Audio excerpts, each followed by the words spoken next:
अक्रूर जी का हस्तिनापुर जाना। श्री सुखदेव जी कहते हैं, परीक्षित, भगवान की आज्ञा अनुसार अक्रूर जी हस्तिनापुर गए।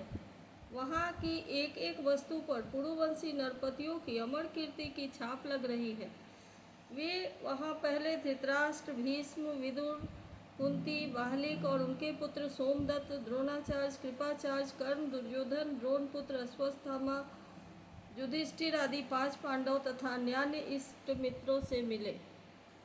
जब गंदिनी नंदन अक्रूर जी सब इष्ट मित्रों और संबंधियों से भली भांति मिल चुके, तब उनसे उन लोगों ने अपने मथुरावासी स्वजन संबंधियों की कुशल क्षेम पूछी।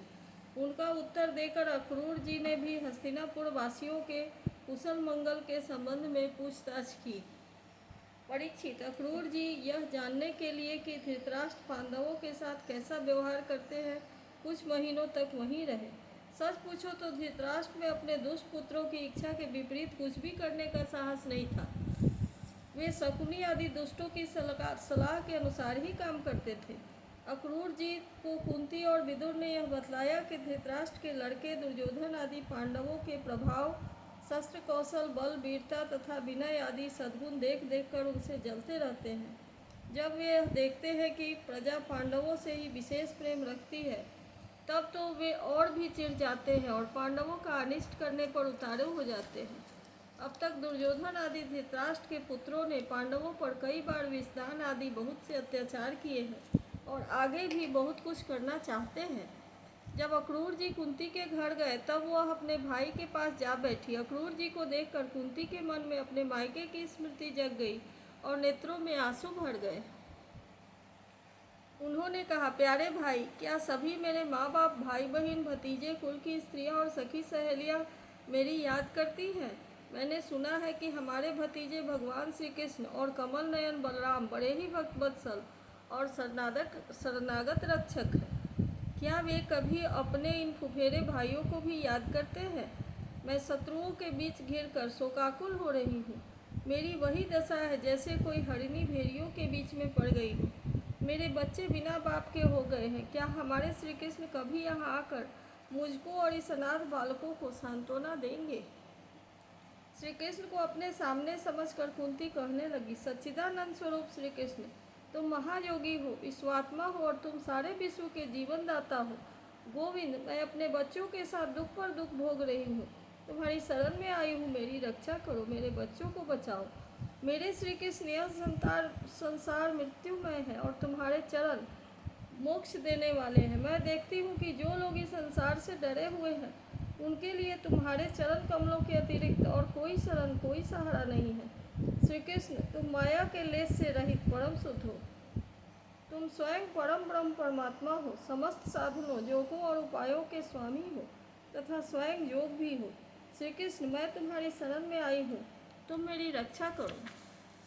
श्री सुखदेव जी कहते हैं, परीक्षित, तुम्हारी परदादी कुंती इस प्रकार अपने सगे संबंधियों और अंत में जगदीश्वर भगवान श्री कृष्ण को स्मरण करके अत्यंत दुखित हो गई और फक कर रोने लगी।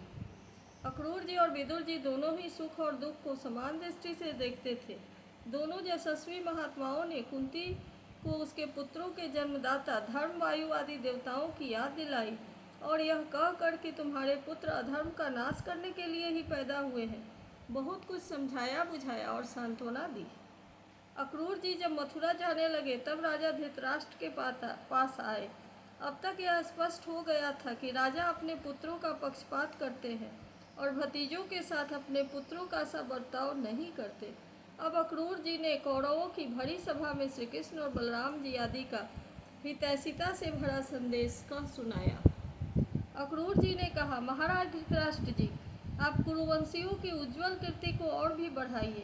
आपको यह काम विशेष रूप से इसलिए भी करना चाहिए कि अपने भाई पांडु के परलोक सिधार जाने पर अब आप राज्य सिंहासन के अधिकारी हुए हैं। आप धर्म से पृथ्वी का पालन कीजिए, अपने सद्व्यवहार से प्रजा को प्रसन्न रखिए और अपने स्वजनों के साथ समान बर्ताव कीजिए। ऐसा करने से ही आपको लोक में यश और परलोक में सद्गति प्राप्त होगी।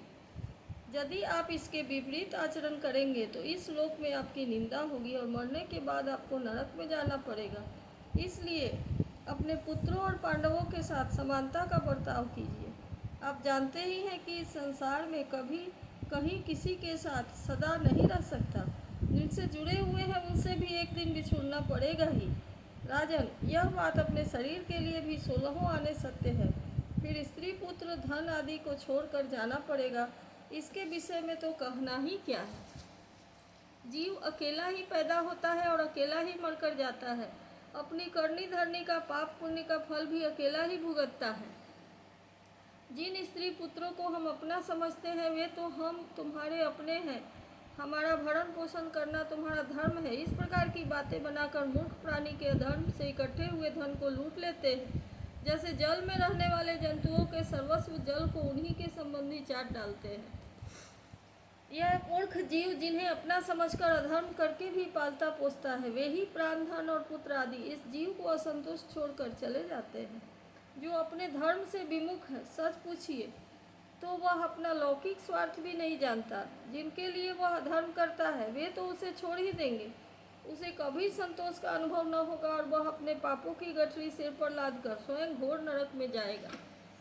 इसलिए महाराज, यह बात समझ लीजिए कि यह दुनिया 4 दिन की चांदनी है, सपने का खिलवाड़ है, जादू का तमाशा है और मनोराज्य पात्र। आप अपने प्रयत्न से, अपनी शक्ति से चित्त को रोकिए, ममतावश पक्षपात न कीजिए।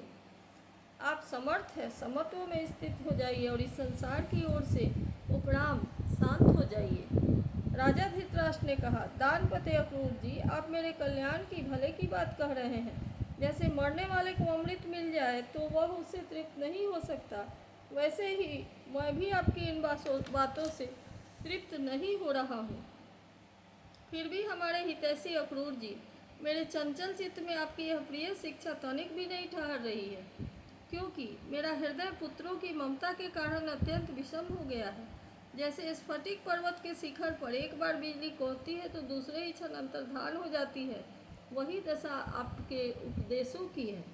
अक्रूर जी, सुना है कि सर्वशक्तिमान भगवान पृथ्वी का भार उतारने के लिए जदुकुल में अवतीर्ण हुए हैं। ऐसा कौन पुरुष है जो उनके विधान में उलट पुलट फेर कर सके। उनकी जैसी इच्छा होगी वही होगा।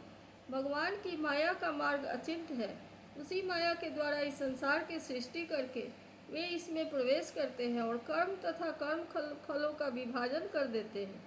इस संसार चक्र की बेरोक टोक चाल की उनकी अत्यंत अचिंत्य लीला शक्ति के अतिरिक्त और कोई कारण नहीं है। मैं उन्हीं परम ऐश्वर्यशाली प्रभु को नमस्कार करता हूँ। श्री सुखदेव जी कहते हैं, इस प्रकार अक्रूर जी महाराज धृतराष्ट्र का अभिप्राय जानकर और कुरुवंशी स्वजन संबंधियों से प्रेम पूर्वक अनुमति लेकर मथुरा लौट आए। परीक्षित, उन्होंने वहाँ भगवान श्री कृष्ण और बलराम के सामने धृतराष्ट्र का वह सारा व्यवहार बर्ताव जो वे पांडवों के साथ करते थे कह सुनाया, क्योंकि उनको हस्तिनापुर भेजने का वास्तव में उद्देश्य यही था। इति श्रीमद्भागवत महापुराणे संहितायां दशम स्कंधे पूर्वार्धे एकोनपंचदशो सप्तमोऽध्यायः समाप्तमिदं दशमस्कन्धस्य पूर्वार्धं। श्रीकृष्णार्पणमस्तु।